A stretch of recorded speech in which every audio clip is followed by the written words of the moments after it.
حضرت بہاؤالحق نقشبند بخاری رحمت اللہ تعالی علیہ بہت بڑے درویش گزرے، سلسلہ نقشبندیہ کے امیر تھے، اور کیا بات ہے ان کے سلسلہ مبارکہ کی بھی اور ان کی خدمات دینیہ کی بھی۔ آپ فرماتے ہیں کہ میرے دل میں تڑپ پیدا ہوئی کہ میں کسی شیخ کی نوکری کروں، خواہش پیدا ہوئی تو میں نے حضرت امیر کلال کا تذکرہ سنا۔ بڑے درویش تھے، بڑے راہنما تھے، دور دور تک ان کے تذکرے میں سنتا تھا۔ فرماتے ہیں کہ میں ان کے ہاں چلا گیا، جب حضرت اتنا لمبا سفر کر کے حضرت امیر کلال رحمت اللہ تعالی علیہ کی بارگاہ میں پہنچا نا، فرماتے ہیں میں نے عجیب منظر دیکھا۔ حضرت صاحب جن کی میں نے بڑی تعریفیں سنی تھی، بڑی بات سنی تھی، بلے بلے سنی تھی، جب میں پہنچا تو انہوں نے 4-5 لڑکے ساتھ لگائے ہوئے ہیں اور صاحب کشتی کر رہے ہیں، کشتی ہو رہی ہے۔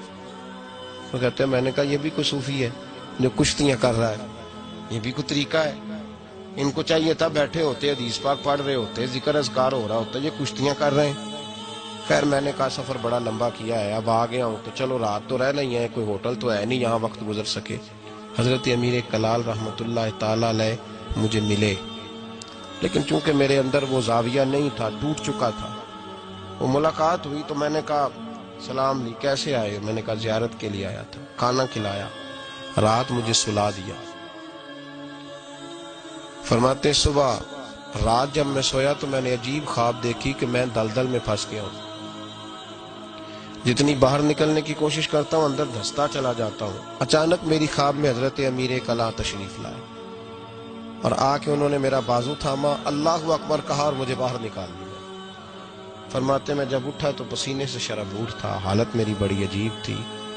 اتنی دیر میں فجر کی اذان ہوئی، نماز پڑھی تو حضرت امیر کلال رحمت اللہ علیہ خود میرے لیے ناشتہ لے کے آئے اور فرماتے ہیں میرے آگے ناشتہ رکھ کے کہنے لگے بیٹے اگر ہم کشتی نہ کرتے تو رات تجھے دلدل سے کیسے نکالتے؟ اگر کشتی نہ کرتے تو دلدل سے تجھے کیسے نکالتے؟ پھر فرمانے لگے یہ کشتی میں لوگوں کو اپنا پہلوان ثابت کرنے کے لیے نہیں کر رہا، مجھے پتہ چلا ہے کہ کافر اس علاقے پہ حملہ کرنے والے ہیں، ہم بھی جہاد کی تیاریاں کر رہے ہیں۔ تو یہ جہاد کی تیاریوں کے لیے کام ہو رہا تھا، تو نے پوچھ تو لینا تھا بات کیا ہے، تو نے تھوڑا پوچھ تو لینا تھا، تو تھوڑا سا تفصیلات میں چلا جاتا، کسی سے پوچھ لیتا۔ لیکن نا کبھی کبھی میں محبوب کے وہ فرمان دیکھتا ہوں تو دل میرا کھل اٹھتا ہے، جب محبوب نے کہا تھا تیری نظر بھی دائیں بائیں نہیں اٹھنی چاہیے، نظریں جھکا کے رکھنا، جھکا کے، کانوں سے وہ سننا بس جس کی تجھے ضرورت ہے، اور زبان سے محتاط جملے بولنا۔ جب نظر بری چیز دیکھے گی نہیں، کان سنیں گے نہیں تو دل میں وسوسے آئیں گے ہی نہیں۔ ہمیں تو پہلے دن سے شریعت نے محتاط رہنے کا حکم دیا۔ میرے عزیز دوستو، سلسلہ طریقت کے عزیزوں، میری آپ سے یہ گزارش ہے، سمجھ لیں ایک نئے سرے سے دوبارہ سبق شروع کر رہا ہوں آپ کے۔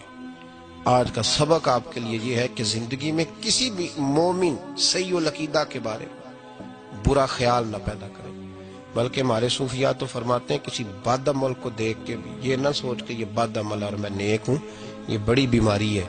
فرماتے ہیں ہو سکتا ہے ایک وقت ایسا ہے تیری توفیق چلی جائے اور اس کو اللہ توبہ کی توفیق دے کے اپنا ولی بنا لے، تو اچھی سوچ رکھ، مثبت رائے قائم کر۔ ٹھیک ہے جو لوگ غلط ہیں تمہیں اگر غلط لگتے ہیں تو کنارہ اختیار کر، لیکن کبھی بھی اور بالخصوص اللہ کے نیک بندوں کے بارے میں، رب کریم کے اولیاء کے بارے میں، دین کے خدام کے بارے میں زندگی میں کبھی منفی نہ سوچے، کبھی منفی نہ سوچے۔ آپ کو پتہ ہے کسی عالم دین کی توہین اس لیے کرنا کہ وہ دین کا عالم ہے، یہ کفر ہے۔ میرے حضرت صاحب ایک جملہ کہا کرتے تھے، ایک شخص نے کہا حضور تہجد کے لیے نہیں اٹھا جاتا، اب تو خیر لوگوں سے فجر کے لیے بھی نہیں نہ اٹھا جاتا، تہجد کے لیے نہیں اٹھا جاتا۔ تو حضرت صاحب فرمانے لگے رات کو اچھی سوچ کے ساتھ سویا کر، اچھی سوچ کے ساتھ سویا کر۔